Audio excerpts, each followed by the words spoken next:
tem muito disso, né, por exemplo, tu vê acontecer no Brasil bastante, ah, tá mostrando o jogo, a transmissão do jogo, aí mostra um QR Code. Ah, escaneia aqui para ver não sei o quê. Então, de certa forma, tu tá usando o celular, que a pessoa vai usar o celular, a pessoa não vai prestar atenção nos 90 minutos do jogo, mas tu quer que ela consuma em outro lugar, né? Em vez de estar olhando o Instagram e qualquer outra coisa, ou um TikTok da vida, a pessoa tá no teu site fazendo outra coisa, mas tá no teu site. O programa Esporte Sociedade é um projeto da Universidade de São Paulo que tem como objetivo formar um canal de análise social sobre esporte e interação com o público interessado nesse tema. O tema da entrevista de hoje é esporte nas plataformas digitais. O entrevistado é o professor doutor da Universidade de Leeds Brackett da Inglaterra, Renan Petersen Wagner. O entrevistador é o mestrando da Escola de Educação Física e Esporte de Ribeirão Preto da Universidade de São Paulo, Matheus Peron Silva. Olá, pessoal. Meu nome é Matheus Perão Silva, sou mestrando da Escola de Educação Física e Esporte Ribeirão Preto, da Universidade de São Paulo. Esse vídeo, na verdade, é a continuação, a segunda parte da entrevista que fizemos com o professor Renan Peterson Wagner, na qual nós falamos sobre esportes e plataformas digitais e tudo que esse novo ambiente envolve, seus fenômenos sociais e como que ele tem impactado e influenciado nas nossas maneiras de consumo e maneiras de práticas esportivas. Espero que vocês aproveitem essa segunda parte do vídeo. Perfeito. A gente fizer uma comparação mais até muito recente, né, com a última Copa que a gente teve, como que as coisas aconteceram, né? E aí o senhor já trouxe também um assunto que a gente, né, iria discutir, que é a nova maneira da comunicação também, né? Porque as plataformas digitais possibilitaram com que as mídias conseguissem, né, ter essa abrangência maior, e aí as pessoas passaram a consumir de maneira mais, talvez de modo mais acessível para aqueles, obviamente, que têm condição de acesso aos instrumentos e aos meios para fazer isso.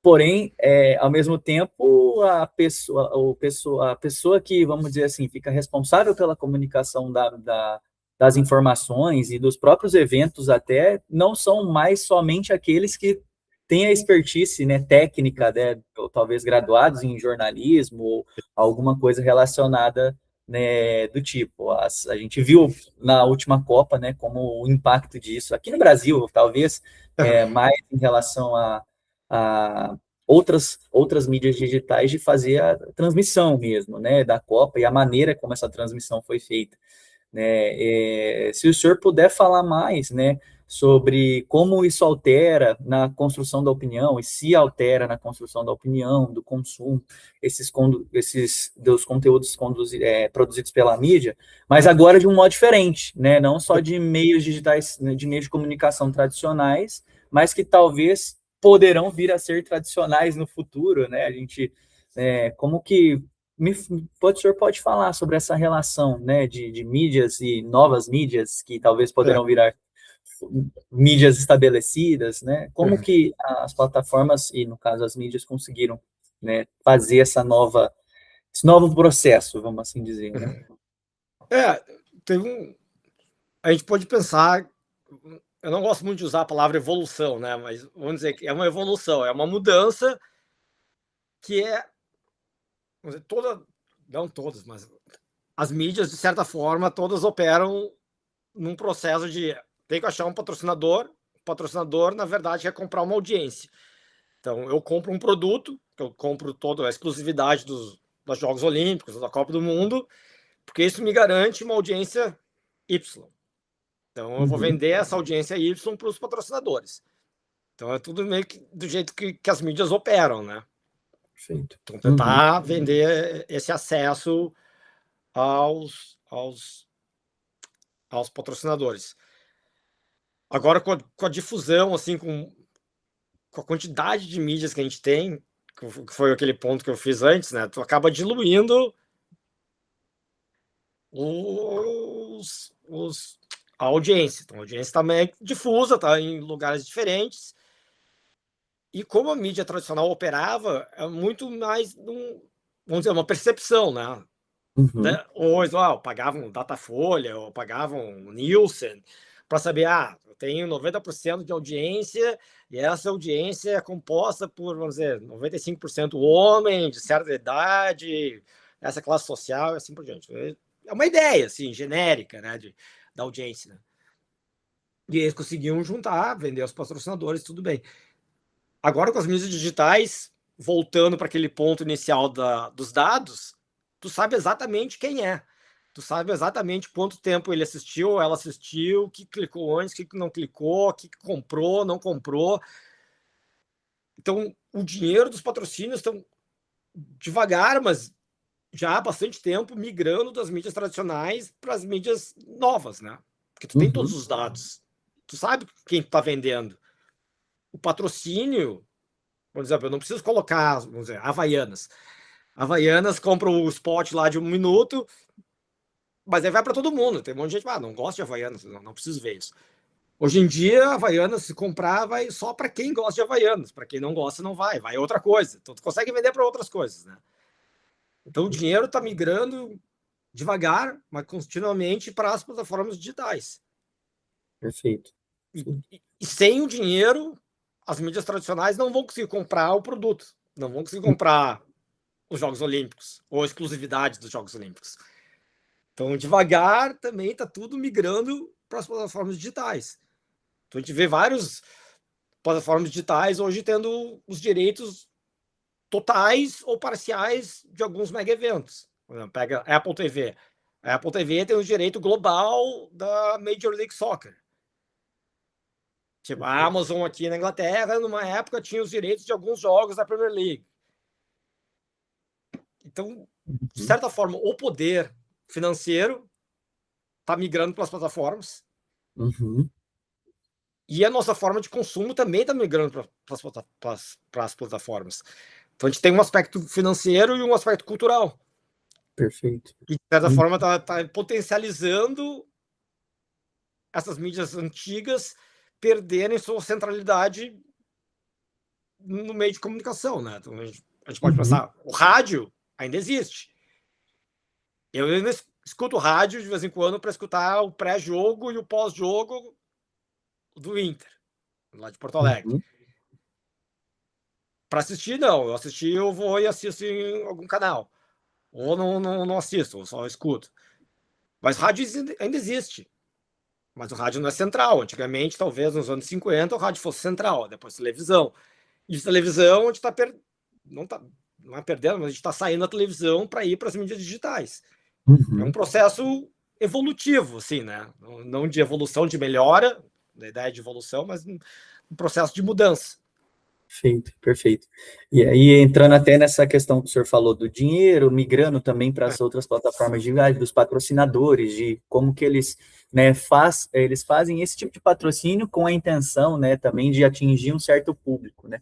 E a gente pode ver também os tipos de patrocinadores, né, que tem entrado agora no mundo esportivo. E é um tipo específico, né, que tem entrado muito forte aqui no Brasil, talvez também em outros lugares do mundo é possível ver, né? E esse tipo de, né, se eu puder falar mais, né, o tipo de patrocínio também, ele acaba sendo influenciado pelas mídias, não só pelas mídias, né, mas pelas plataformas também, porque, né, como o senhor bem disse, as plataformas têm esse intuito de reter, né, e fazer com que você consuma aquele ambiente único, né, a gente fica mais até num consumo mais passivo, talvez até do esporte, de assistir, né, mas antes de a gente falar do consumo passivo, mas falar dos tipos de patrocínio hoje que tem, né, permeado o esporte, se o senhor puder falar mais sobre esse comportamento. Vamos dizer, pelo que eu vejo no Brasil, assim, de assistir de vez em quando alguns jogos, ou quando eu estou no Brasil também assistir os jogos, cada vez mais tu vê patrocínio de bets, né? Então é bets, em tudo que é canto. Acho que tem um slide que eu gosto de usar aqui numa das aulas para mostrar para os meus alunos. É um jogo do Inter, eu acho que metade do campo, tem a imagem da metade do campo, acho que tem 12 placas de publicidade de 12 bets. Não todas diferentes, mas algumas iguais, outras diferentes. Ou talvez operam com nomes diferentes e são no mesmo conglomerado. Mas mais e mais bets no Brasil, né? Mas, ao mesmo tempo, menos e menos bets aqui no Reino Unido. Então, o Reino Unido, que é conhecido pelas apostas e tudo que é lugar, estão, aos poucos, legislando mais sobre as apostas, né? Então, a primeira coisa que fizeram, deve ter tido outras coisas antes, mas uma que eu lembro, assim, é que antigamente, no intervalo dos jogos, eles poderiam anunciar, por exemplo, próximo jogador a fazer um gol é tal, e esses aqui são os odds, que serão live odds. Uhum. Então, durante o intervalo, eles podiam fazer isso. Só que o que eles viram é que isso induzia mais apostas. Então, eles estavam induzindo apostas, então eles legislaram sobre e falaram assim, tu não pode colocar isso. Pode fazer uma propaganda de casa de aposta, mas tu não pode fazer o live odds. Perfeito. Ou durante o jogo, tu vê muito no Brasil também, assim, o próximo a fazer o gol é o Corinthians, ou o Flamengo. Tá aqui o odds. Ou tu assiste o UFC, a transmissão do UFC hoje em dia é tudo aposta, porque nos Estados Unidos liberou a aposta. Assim, para acabar no primeiro round, eu não sei quanto. Não, agora mudou os odds durante a coisa, esse aqui tá melhor que o outro. Aqui no Reino Unido não pode mais. Outra coisa que vai entrar em vigor este ano é que o patrocinador da camiseta na frente não pode ser mais casa de aposta. Antigamente era que nem no Brasil, que 70% dos times da Premier League eram casas de apostas. Eles Perfeito. ainda têm patrocínio de casa de apostas, mas não podem estar na camiseta. E no Brasil, tu olha, eu acho que é 95% dos clubes é casa de aposta, né? Mas aí tu pensa, assim, algumas relações entre a mídia e o consumo passivo e o consumo ativo, né? Uhum. De muito conversar com alunos aqui, que eles falam assim, tem um jogo que eu não tenho interesse nesse jogo. São dois times que... um jogo da Premier League, um jogo da Champions League. Não é o time que eu torço. Então eles vão lá e fazem uma aposta, então eles se sentem mais imbuídos naquele jogo e vão lá e assistem o jogo. Eles são mais, assim, ativos no jogo. Porque eles Perfeito. colocaram uma aposta. Nem que seja, assim, Uhum. £1. É nada, assim. Se eles perderem, perderam. Não é assim para fazer dinheiro. Não é por isso que eles estão jogando. Eles estão jogando para ter um motivo para assistir o jogo. Tem muito disso, né? Por exemplo, tu vê acontecer no Brasil bastante. Tá mostrando o jogo, a transmissão do jogo, aí mostra um QR Code. Escaneia aqui para ver não sei o quê. Então, de certa forma, tu tá usando o celular, que a pessoa vai usar o celular, a pessoa não vai prestar atenção nos 90 minutos do jogo, mas tu quer que ela consuma em outro lugar, né? Em vez de estar olhando o Instagram e qualquer outra coisa, ou um TikTok da vida, a pessoa tá no teu site fazendo outra coisa, mas tá no teu site. Então tu tenta manter esse consumidor nas Dentro tuas do redes, né? ambiente, né? Uhum. Isso, no ambiente de outras formas. Talvez não Perfeito. seja assistindo o jogo, porque o jogo tá monótono, mas vai ser postando, ou fazendo cartola, ou fazendo o que for. Mas tu Perfeito. sabe que tem pesquisas que mostram que pessoas que jogam fantasy sport, que nem o cartola, tem muito mais chance de assistir o jogo, tem muito mais chance de entrar na tua página e ler sobre tudo sobre o jogo, para saber quem vai jogar, quem não vai jogar, quem tá machucado, quem tomou cartão, quem não tomou cartão. E aquela tua página vai ter um patrocinador e assim por diante. Então, quer manter a pessoa no teu ambiente de várias formas. Perfeito. Perfeito. E do consumo ativo em relação à prática mesmo, né, da atividade física, né? Vamos dizer assim, porque se na plataforma eu estou tentando ali estar sempre envolver ele de alguma maneira com o esporte, mas não necessariamente, né, com a prática, né, esportiva. A gente também tem algumas outras comunidades online de aplicativos como o Strava, né, por exemplo, que tem a sua comunidade, né, de online, que é uma maneira também de incentivo, vamos assim dizer, né? Se o senhor puder falar mais dessa relação, né, de esporte e plataformas digitais, se existe ou não influência nessa prática ativa ou não da atividade física em si, do esporte, de uma atividade física, né? Como que se dá essa relação, né? Se pensar o Strava, como ele foi evoluindo, de novo, usando a palavra evolução, mas como ele foi mudando durante os anos, né? E adicionando outras coisas que tu pode fazer no aplicativo. Mas tem um aspecto que, para mim, parece bem saliente, que hoje em dia, cada vez mais, é o aspecto de gamificação, né? Não sei se é a palavra em português, mas tu começa, não são jogos, né? Mas são aspectos motivacionais, de certa forma. Hoje em dia, tu olha ali e eu consigo ver, eu tô 250 semanas colocando atividades. Já são 5 anos, toda semana eu coloco alguma coisa. Gente. Agora, o que isso leva?